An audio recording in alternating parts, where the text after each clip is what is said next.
My brother Murray, he served in World War II. He's buried in Cambridge, England.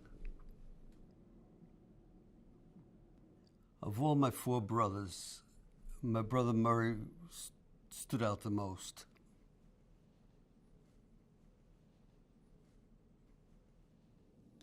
My uncle, Lieutenant Murray Blum, was the chief radio operator aboard the Leonidas Polk, and he served in the Battle of the Atlantic. My Uncle Murray went missing December 3rd, 1943.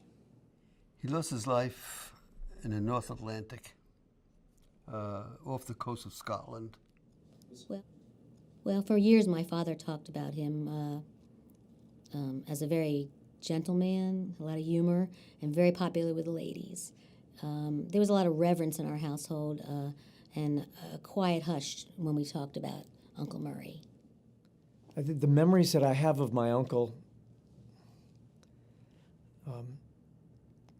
were really vague, but some of the stories that my father would tell me would be about him always coming to the rescue of someone who needed help. He had an impact on individuals. Everybody he met, I think,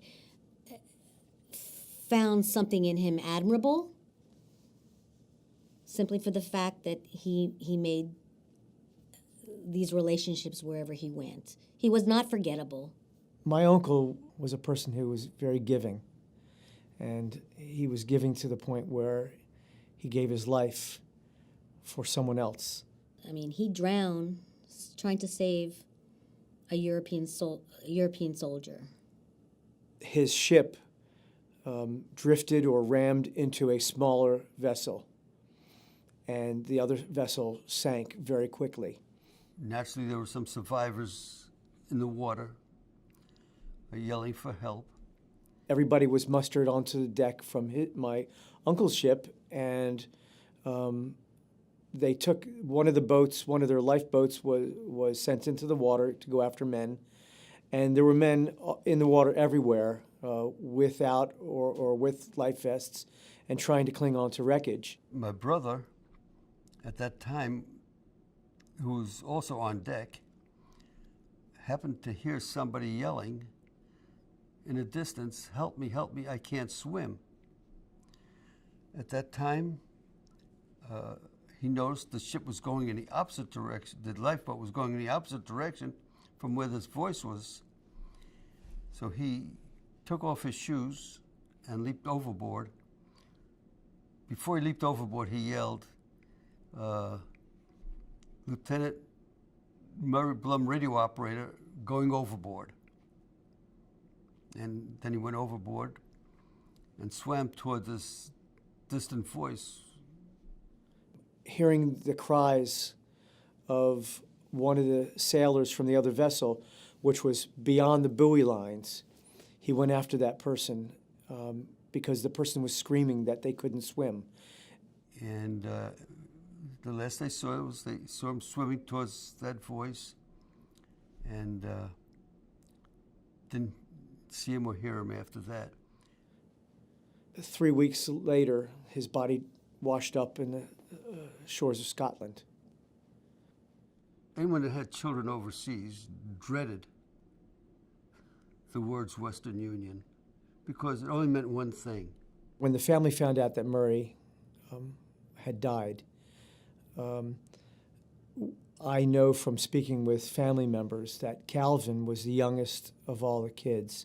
He was 14 at the time, and he was home with Grandma and Grandpa. And they heard a knock on the door. I answered the door after he rang the bell, and he had me sign for the telegram. After I signed, he gave me the telegram. My mother, before I even opened it up, my mother said, "Oh my God." She said, "It's about Murray." Anyway, I opened up the envelope, and she says, read it to me. And I read, "The War Department regrets to inform you." I know, because I knew my grandparents, that the death of Murray was like their death. They were never the same after Murray died. It's a day I'll never forget as long as I live. I mean, he was just a man. He was just an extraordinary man. He was selfless. I want future generations to know his sacrifice. He didn't have to jump overboard to try to save someone.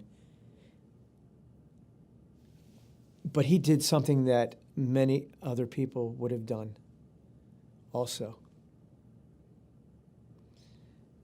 And so that makes every person in every one of those cemeteries as special as he is. I think that if there's anything that I can tell people who are going to be viewing this, as special as my Uncle Murray was, and as special as he is to me,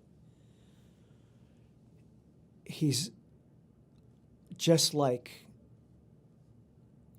all the young men who were buried in American military cemeteries all over the world.